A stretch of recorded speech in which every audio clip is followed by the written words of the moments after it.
Como foi a Bolsa Brasileira nessa semana, problemas no aplicativo da Nubank, investidores estão reclamando que não conseguem mais ver os proventos, nova emissão de cotas do MXRF11 a caminho, Banco do Brasil anuncia 1,1 bilhão de reais em proventos antecipados. Por falar em proventos, Vale supera a Petrobras no primeiro trimestre do ano. Banco Central anuncia previsão de aumento da inflação esse ano e o governo anuncia ajuda para moradores do Rio Grande do Sul que estão sofrendo com a tragédia das enchentes. Detalhes de tudo isso nos próximos minutos. É só ficar no vídeo até o final. Bom, para começar, nós tivemos nessa semana uma queda na Bolsa Brasileira de aproximadamente 3%. No índice IFIX, que mede a rentabilidade dos fundos imobiliários, uma queda mais discreta, mas também em queda nessa semana, com uma queda de 0,4% aproximadamente. E o S&P 500, o índice que mede o desempenho da Bolsa Americana, também queda. Uma queda bem ligeira, praticamente ficou andando de lado, mas em resumo, essa semana nada fechou positivo.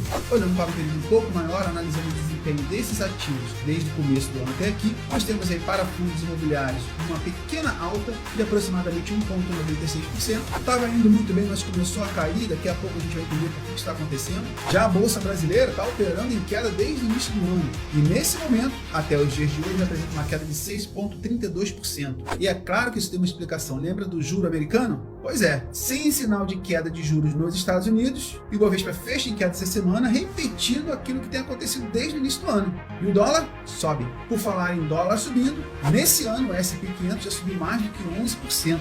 Daí a importância para você, investidor, que eu estou sempre falando aqui, é importante ter uma parte da carteira dolarizada. No melhor dos cenários, você vai ter fundos imobiliários, ações de empresas brasileiras e ações de empresas americanas na carteira. Essas três classes de ativos vão estar sempre trocando de posição entre elas. Vai ter um ano que a Bolsa Brasileira vai ganhar, tem um ano que a Bolsa Americana vai ganhar e tem um ano que com certeza vai ser o ano dos fundos imobiliários. Você tendo essas três classes de ativos na sua carteira, a chance de você ter um desempenho acima da média é muito maior. Porque quando aquela determinada classe de ativo estiver em queda, você vai ficar aportando ali e aproveitando a subida de uma outra classe que está subindo. Por exemplo, hoje a Bolsa Brasileira está em queda. Então, se você tem ações de empresas brasileiras na tua carteira, muito provavelmente essa parcela da tua carteira que tem ações de empresas brasileiras está em queda. Isso é perfeitamente normal. A Bolsa Brasileira, como um todo, está caindo. Mas tendo investimento no exterior, você vai perceber também que aquela parcela está subindo. E o resultado disso é que a subida de uma outra classe compensa a queda brasileira e mantém tua carteira no positivo. Quer ver um exemplo? Ontem mesmo visitei lá o meu home broker para ver como é que está o desempenho da minha carteira esse ano. Quer dizer, nos últimos 6 meses, a gente está no finalzinho de maio, a gente tem a opção de selecionar ali os últimos 6 meses, dar uma olhada em como é que está o resultado do Ibovespa se comparado à minha carteira, que tem ativos dolarizados, que tem fundos imobiliários. Bom, o Ibovespa em -2 e minha carteira 7% positiva. Então 9% acima do Ibovespa nesses 6 meses, que pega aí dezembro, janeiro, fevereiro, março, abril e maio. E não existe segredo nenhum para ganhar do Ibovespa fazendo isso. É só diversificar a carteira e, é claro, incluir classes de ativos que tenham uma correlação negativa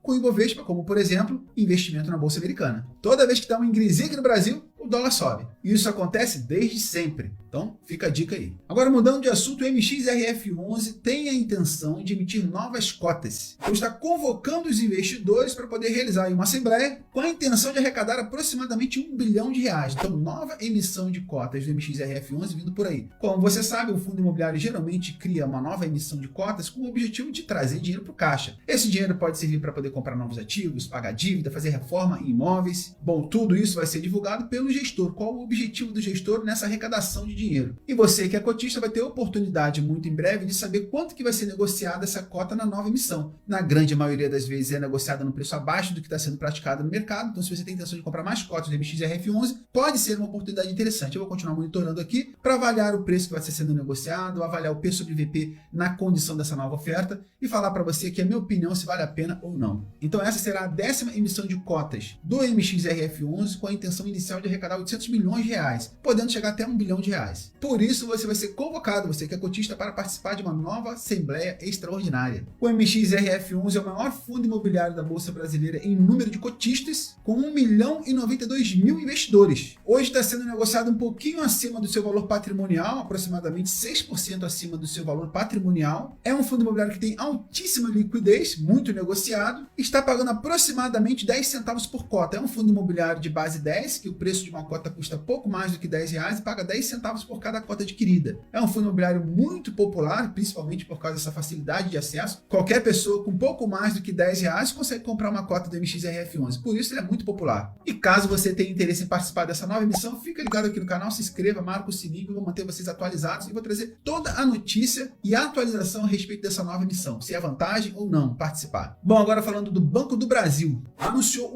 1,1 bilhão de proventos antecipados através de juros sobre capital próprio, que é uma maneira, uma outra forma das empresas remunerarem os seus acionistas. Para ter acesso a essa remuneração, bem interessante, é necessário possuir cotas do Banco do Brasil, BBAS3, até o fim do pregão de 23 de junho. Se você tem ações do Banco do Brasil e vender suas cotas antes dessa data, você vai perder essa bolada aí. No entanto,